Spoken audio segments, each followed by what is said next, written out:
Today's collectible spot, we are having a look at the Diamond Select Toys Star Trek Starship Legends, the U.S.S. Enterprise NCC-1701.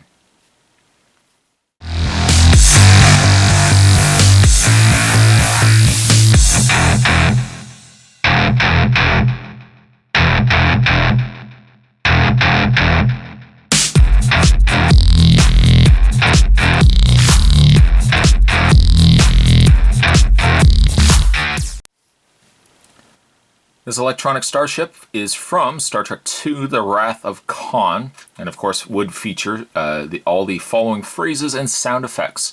I don't like to lose, let him eat static, fire, time's up, set phasers on target and await my command. Time is a luxury you don't have, Kirk, to Spock. I don't believe that in a no-win scenario. Of course, Khan, fire, and from hell's heart I stab at thee. Sound effects also are red alert, phasers, and a transporter sound. The Starship Legend Enterprise does also include 3 AAA batteries, so you don't need those necessarily right away. This is, yes, and a little bit of an older Starship as well, and Spot's finally getting around to reviewing it. There is a try me button, but I'm going to actually wait until we get this guy out of packaging before we start playing around the lights, sounds, and voices from the movie. Down below, funny enough, there's a picture of Captain Kirk, but Captain Kirk really from the classic series, not so much from Star Trek II. One thing that Diamond Select also does with their Starship Legend boxes that I really do like is that it gives you like a little read-up, just like a little read-up on usually either the ship or in this case the series. It says 1966, Gene Roddenberry approached NBC with a show he described as Wagon Train to the Stars. What he accomplished was beyond even his dreams. A phenomenon spanning 40 years, 5 long-running series and 10 feature films. The fictional voyages of the U.S.S. Enterprise may have been spanned the galaxy, but Roddenberry's ideas moved the entire world. 40 years after its debut, the Starship Enterprise has become synonymous with Star Trek.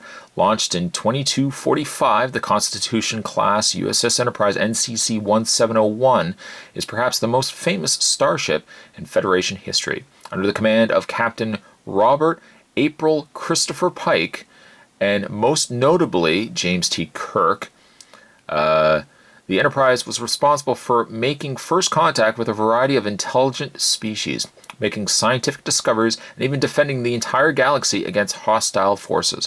Whether traveling through time or engaging Klingon battle cruisers, the crew of the U.S.S. Enterprise exceeded expectations, and 40 years later continues to boldly go where no man has gone before. Of course, the ill-fated Enterprise, the original Enterprise, doomed in Star Trek III, but the epic battle between this and the USS Reliant still had the original Enterprise retrofitted from the classic TV series.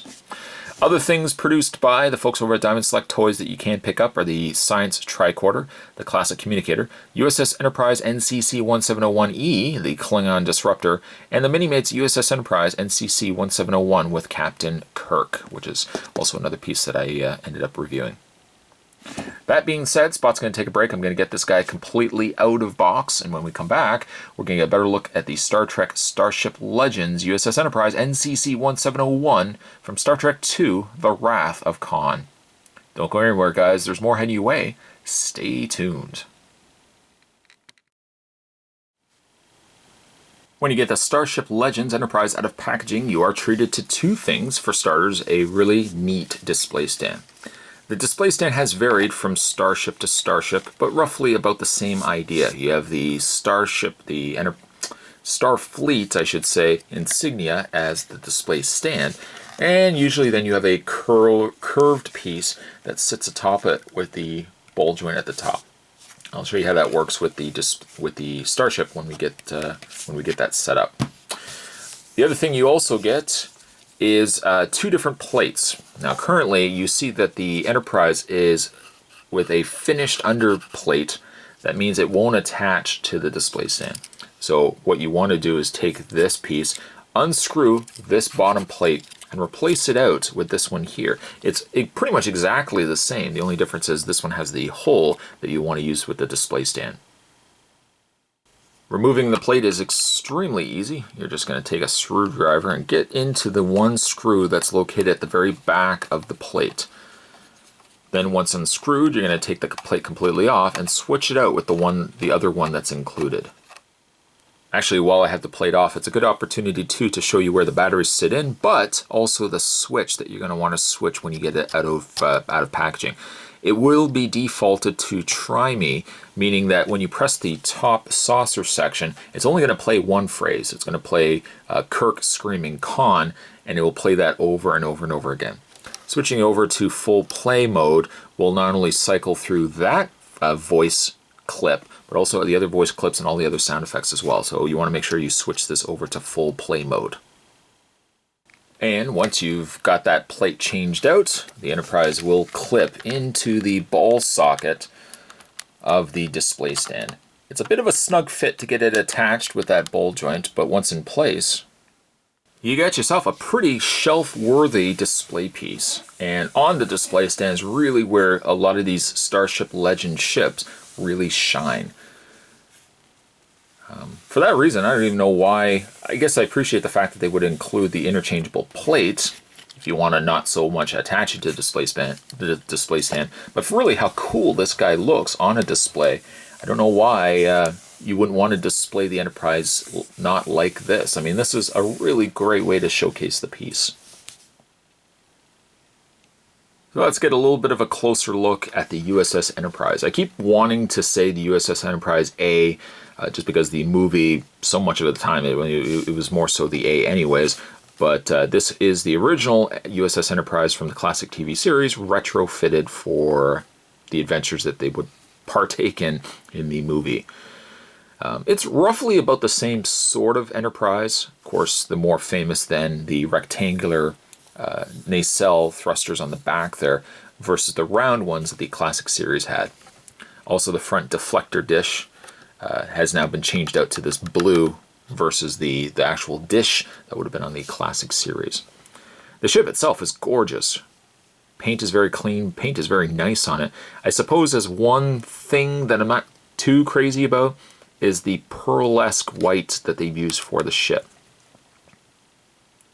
It would make me actually want to go back, well, not that I need a reason to go back and watch Star Trek II again, but it would make me want to go back and look at the coloring of the ship, because the way that they've cast this in like a plastic that is almost, again, that pearl, yellowy pearl white color that it almost seems a little jarring when you look at the ship. I mean, from a distance, it looks more white, and in fact, actually even in camera, it looks more white than it does this pearl. But in hand, it is a very pearlish white color. NCC-1701 on the under saucer section. Of course, the Starfleet insignia on the side, as well as even the smallest of details, Starship U.S.S. Enterprise, United Federation of Planets on the side of the main base of the ship. The front will have the torpedo launchers. And up the top there, you would have had your phaser cannons as well. I mean, it's a really nice looking piece. The only thing I would say is I'm just not too keen on the color that they went with on the plastic. To activate the lights and sounds on the Enterprise, all rely on the top button here of the saucer section. When you press that, the Enterprise will recycle through sound effects, and then voice clips from the movie, as well as light up the front, as well as the back nacelles as well. So we'll go through a couple of the buttons, we'll go through a couple of the sounds, and I'll show you guys the sounds that it will project. You see the front saucer section lights up, the saucer disc lights up, and then the back nacelles light up as well. Hitting the button again, I'll show you from the back here. Let them eat static. You see the back light section of the, I guess this would be the bridge area of the saucer section, that lights up. As well as the back section of the saucer section too.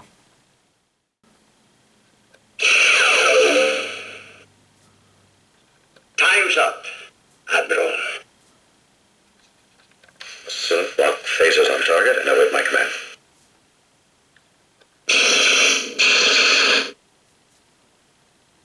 Time is a luxury you don't have. And just to show you what it looks like in the dark, and with the lights off, we'll press the button again. Cut to Spock.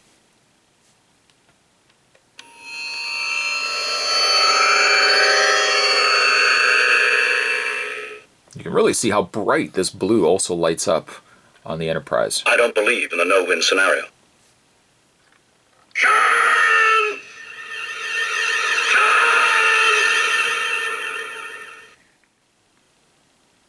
Spot wanted to go back and look at some of the older Starship Legends Enterprises, and just because really I think they are planning a re-release of the USS Enterprise. It's going to be a little bit different than what we're seeing right here, so I really wanted to go back and cover some of the older ships.